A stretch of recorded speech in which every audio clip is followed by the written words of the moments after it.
Welcome everybody, and coming up right now, it is the Racing Podcast.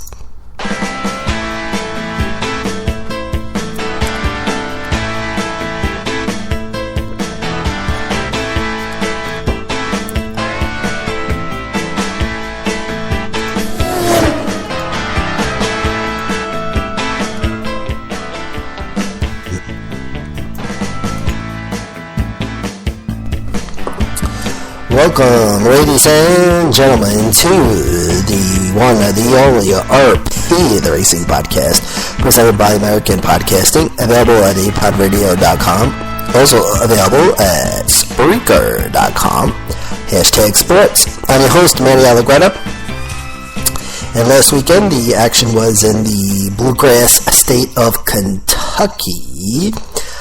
Last Thursday was last week's Camping World Truck Series event, and that was the Uno 225. Winner, Matt Crafton in the 88 Toyota, who led 43 laps. Second place, Eric Jones in the number 4 Toyota.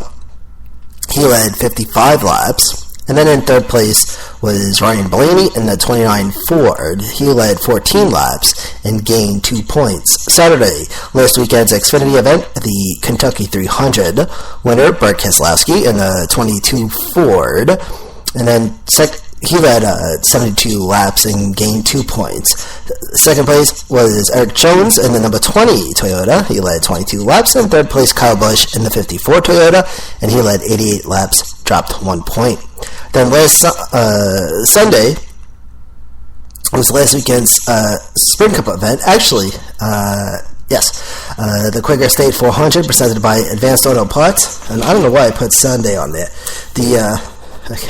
The Xfinity event was on Friday, and then the Sprint Cup event was on Saturday, so I got my notes mixed up there. So last Saturday was the Sprint Cup event, and that was the Quaker State 400 presented by Advanced Auto Parts, Saturday night race. Winner, Kyle Busch in the 18 Toyota, who led 163 laps and gained 2 points. Second place, Joey Logano in the 22 Ford. He led 23 laps and gained 1 point. And then third place, Denny Hamlin in the 11 Toyota, and he led 13 laps and also gained 1 point. So, Kentucky, now a couple of notes on Kentucky. One, there are no Chevrolet wins at Kentucky so far, including this weekend, because this weekend the Toyota won it.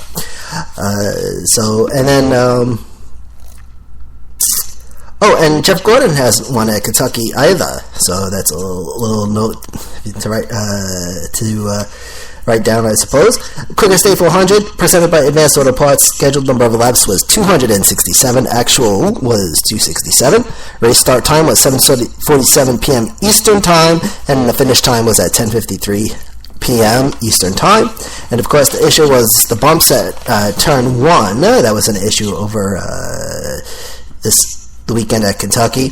And Dale Jr. with brake issues, he forgot to turn on his brake fans, and the fans, of course, keep the brake fluid from boiling, and he had some brake issues on Saturday night.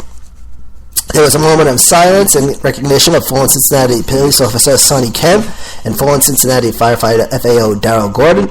God Bless America performed by Leo Walsh. National Anthem performed by singer for the Columbus Blue Jackets, accompanied by the 113th Army Band from Fort Knox, Kentucky.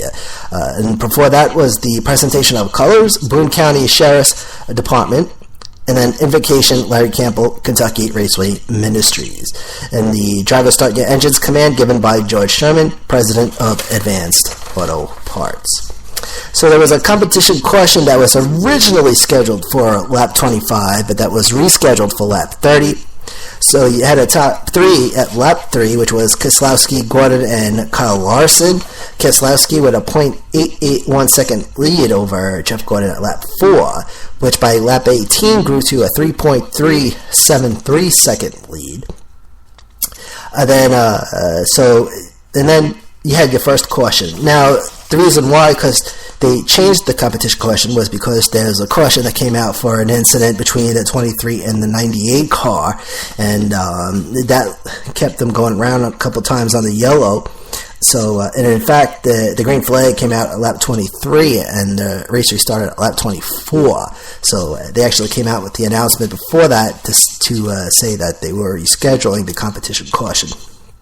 And of course, with the competition caution, you cannot refuel until the competition caution comes out. But in this case, since there was a caution that came out for that incident, and we'll go in a second, they were allowed to change tires but could not refuel because they had to wait for lap 30 to take care of that. So the 23 into the 98 car, 23 J.J. Ailey, 98 car Josh Weiss. That in turn, 23 into the 98 would send the 98 into the wall. Okay, and Josh Weiss wound up going to the garage. I believe he came back out into the race though, however, if I'm not mistaken. So, and then again, as mentioned, the restart was lap 24. Top three at lap 24, Brad Keselowski, Jeff Gordon, and Kyle Larson once again. But then that switched up a little bit because by lap 25, it was Keselowski, Kyle Busch, and Joey Logano who had the top three. A slight bump and run, Gordon into Larson, passing Larson at lap 26, no caution for that. And then your second caution would come out lap 30. Okay, so the flag comes out lap 30, so technically the caution starts at lap 31. The competition caution, now refueling is permitted at this time, and they had a lot of takers, a lot of customers in pit road during this caution. You also had a race-off pit road, which consisted of the 18, the 11, the 22, the 42, the 24, the 48, the 20, the 78, the 55, and the 14, respectively. Let's see. Now, Jay McMurray has some issues. They're not policing the tightening of the bolts, so you're having a lot of issues where the guys go out, tires loose, they got to come back in, which of course wastes some time, and that's what happened with Jay McMurray at lap 35. But the green flag would come out at lap 35, and the race would restart at lap 36. Top three at lap 36 consisted of Kyle Busch, Denny Hamlin, and Kyle Larson. Kyle Busch with a 1.29 second lead over Denny Hamlin at lap 42. And then by lap 44, the top three consisted of Kyle Busch, Denny Hamlin, and Joey Logano. And by lap 48, Kyle Busch with a 1.719 second lead over Denny Hamlin, if you want to round that up to 1.72. And then over Denny Hamlin, which was in second, and a 2.362 second lead over Joey Logano, which was holding on to third. And I put down, with a question mark, if Joey Logano could have been a possible winner on Saturday, which could be interesting. But of course, Kyle Busch wound up winning. So top three at lap 51, Kyle Busch. Now, Joey Logano, lap 51 would move into second, and then Denny Hamlin would drop into third. So he had Kyle Busch, Joey Logano, Denny Hamlin for second, third place at lap 51. But by lap 58, you had Kyle Busch, Joey Logano, and Brad Keselowski. And Kyle Busch with a 3.03 second lead over Joey Logano at lap 59. Kyle Busch, Brad Keselowski, and Joey Logano make the top three at lap 62. Kyle Busch with a 3.5 second lead over Keselowski at lap 62. And that would drop to 0.7 seconds by lap 78. So Keselowski was catching up. And then you had your third caution at lap 81, and this was for debris at turn number 4. No beneficiary was called for that one. Now, the beneficiary, how that works is if you're the car behind, that's the first car that's not in the lead lap, then you get the free pass, and then you get bumped up one spot. But if your car is in the lead lap and you're behind the guy that crashed, then no one gets the beneficiary. So that's how that works. But you did have a race off pit road at lap 85, which consisted of the 18, the 22, the 2, the 78, the 20, the 19, the 4, the 41, the double 5, the double 2, and all took 4 tires.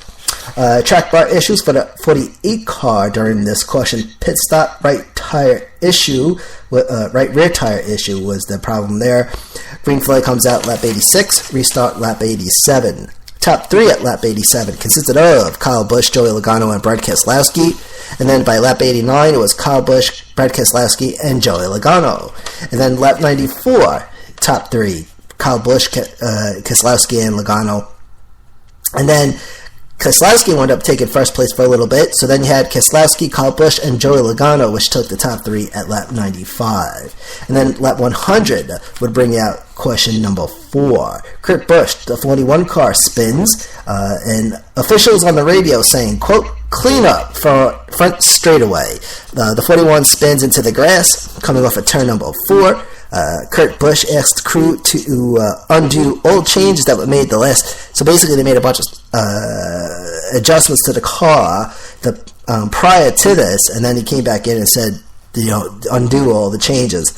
Half the field pits, and half the field stays out during this caution.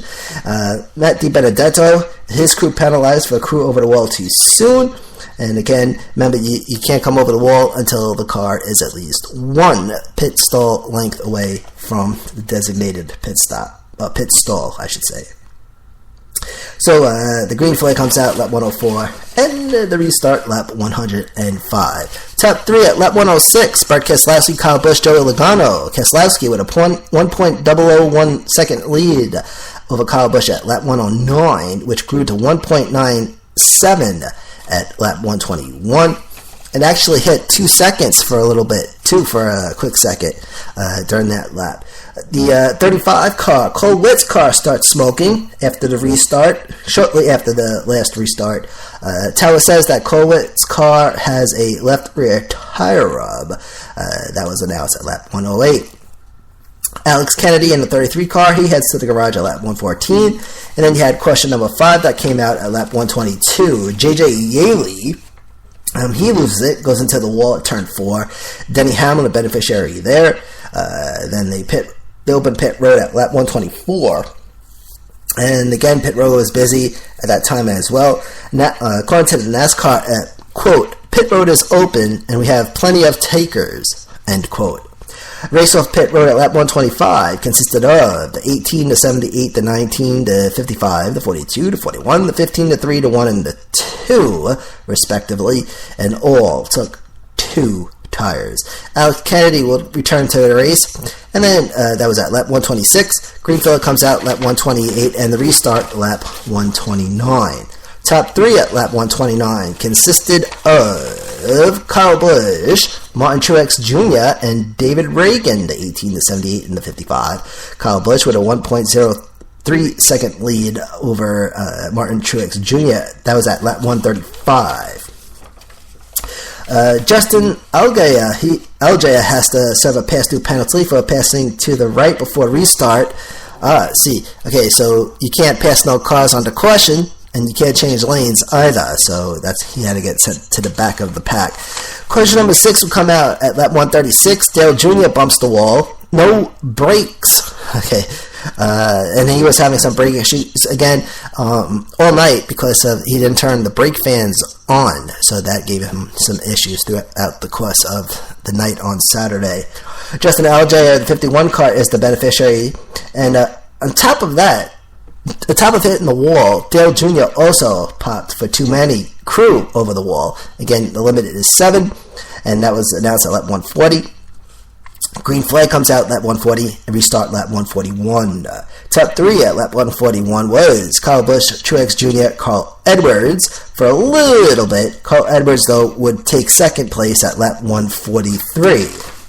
At 143, you had question 7 that came out for Jeb Burton, the 26 car. He loses it in turn 1 after being contacted by the 17 car, Ricky Stenhouse Jr., and they said that Matt Benedetto may have received some damage as well during that incident. Casey Mears, the 13 car, the beneficiary right there, and the race would restart at lap 147, and it would restart with a 3 wide into turn 1. Top 3 at lap 148 consisted of Kyle Busch, Carl Edwards, and Brad Keselowski. Edwards almost got into first place at lap 150. He was just about to pass him. The front of the car was just about to get in front of past the front of Kyle Busch's car, and then Kyle Busch gunned it and took it, so he almost had first place. And then he would actually drop, Carl Edwards would drop to third place as Keselowski moves into second place at lap 152. So that's that. Question number 8 will come out lap 152, however, for debris. Turn 4, Reed Sorensen and